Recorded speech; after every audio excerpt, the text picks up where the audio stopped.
Okay, let's move then to the kind of the final round of closing statements. If there's any point you wanted to make in tonight's proceedings but haven't had a chance to, here is your chance. Then, and again, for fairness, let's say we'll go Pat, Brianna, Robert, Brad, and so on.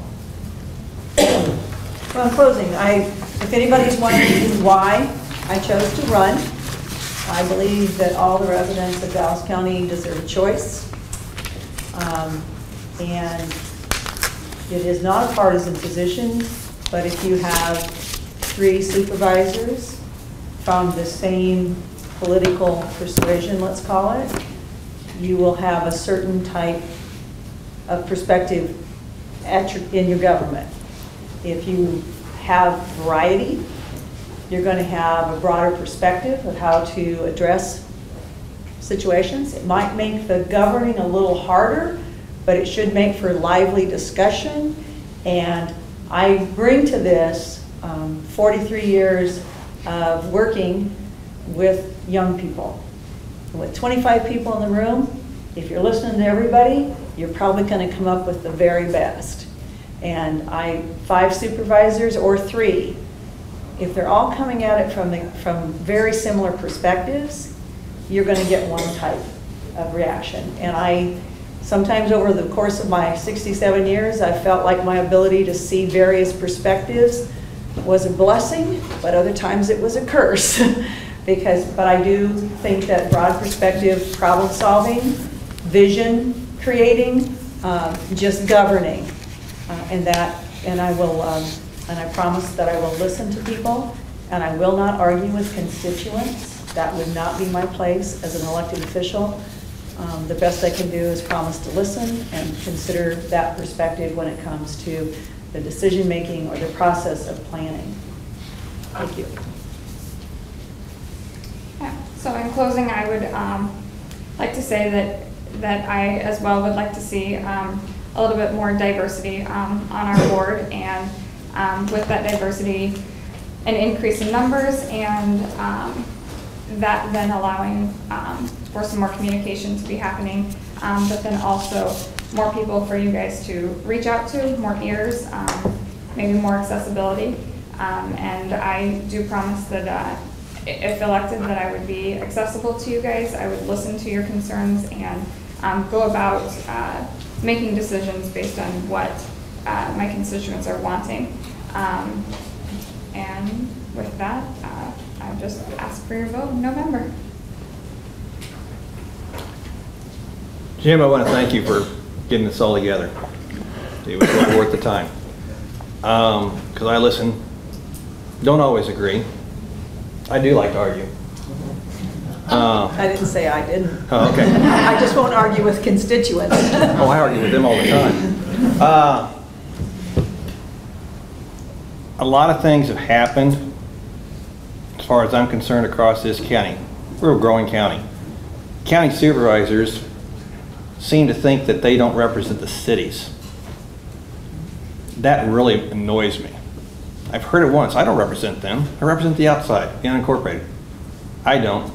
I represent the entire county if elected. There's about a half a dozen people, city managers, a couple mayors, a couple clerks, a couple road crew guys. I ask when I make a decision or information someone brings up, I call 5 or 6 of them. What's your opinion? I form them from the people that's doing it. So if you want to talk about advisory board, fine. That's what I call it. But because I don't know a lot about certain things, and I check it out.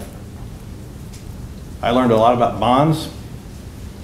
I learned a lot about tax abatements. It's a learning curve, as someone said. As far as I'm concerned, I've got the people behind me that I talk to, and I argue with them. But they come up with some good ideas. And I've been around the Board of Supervisors, and it is a very homogeneous group. They don't come up with anything new.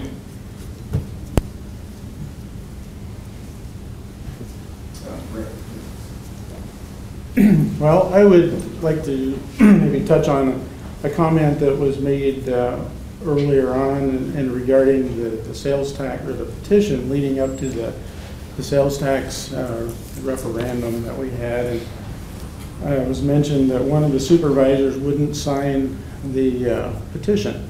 Well, that supervisor was me. And I was approached by Brianna and her mother when we were campaigning for the jail referendum with the sheriff. And they had asked me to sign their petition. And I told them that I wouldn't do that. And they asked why. And I told them because I was tax averse.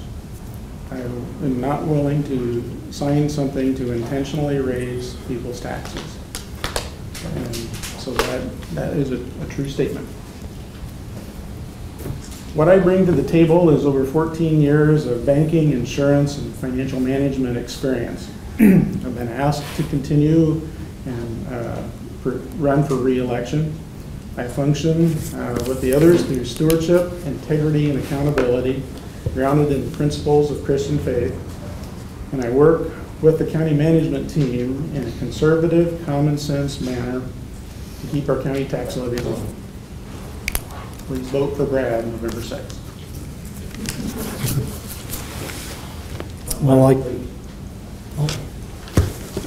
I'm going to keep my closing brief. I agree with Robert on working with the cities. That's where the majority of the population in the county lies. I think we need to have more one-on-one with them and that. I'll listen to you. I'll watch what goes on. I'll speak up for you. I want to be the new eyes, the new ears, and the new voice for you. I'll be there for you, the citizens of Dallas County, and the employees of Dallas County. I've often said that I'm the valedictorian of the School of Hard Knocks. Every one of them hard knocks I've gotten back up and moved forward on, and continue to move forward on.